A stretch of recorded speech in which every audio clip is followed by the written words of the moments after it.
प्रहलाद को बुलाया और कहा, मैं तुझसे आखिरी बार पूछ रहा हूं, ये जो तू वायरल फैला रहा है ना, सब में तू विष्णु का भक्ति जगा रहा है, इसको बंद कर दे। मैं तुझे आखिरी बार पूछ रहा हूं, यह बता कि तूने मेरे हिरण्यकश्यप विद्यालय में क्या क्या सीखा।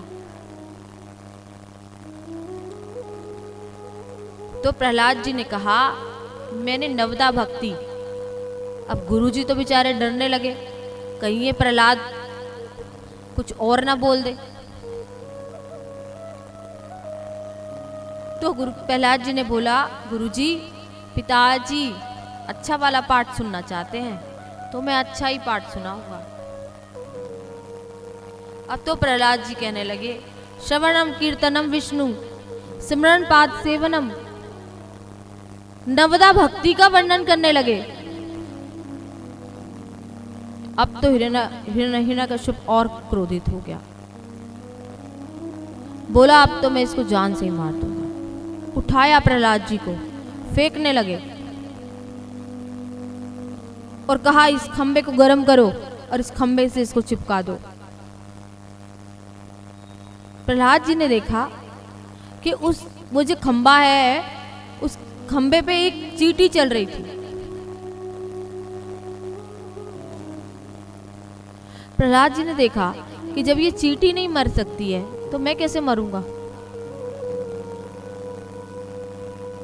हर जगह भगवान को देखते थे, तो प्रहलाद जी ने कहा कि ठीक है, कोई बात नहीं, चिपका दो मुझे खंबे से। हिरण्यकश्यप बोला, तेरी इतनी भक्ति है कि तुझे इस खंबे में भी भगवान दिख रहा है, तेरा भगवान है इस खंबे में। प्रहलाद जी ने कहा, भगवान कहाँ नहीं है, भगवान तो सब जगह है, आप में भी है, मुझ में भी है, सब में भगवान है, आप नहीं देख पा रहे हैं क्योंकि आपको इतना पद का मद हो गया है। इस खंबे में तेरा भगवान है? बोले हाँ। प्रहलाद जी बोले, हाँ, इस खंबे में मेरा भगवान है। अब तो हिरण्यकश्यप ने खंबे पे प्रहार किया। जैसे ही खंभ वेदन किया,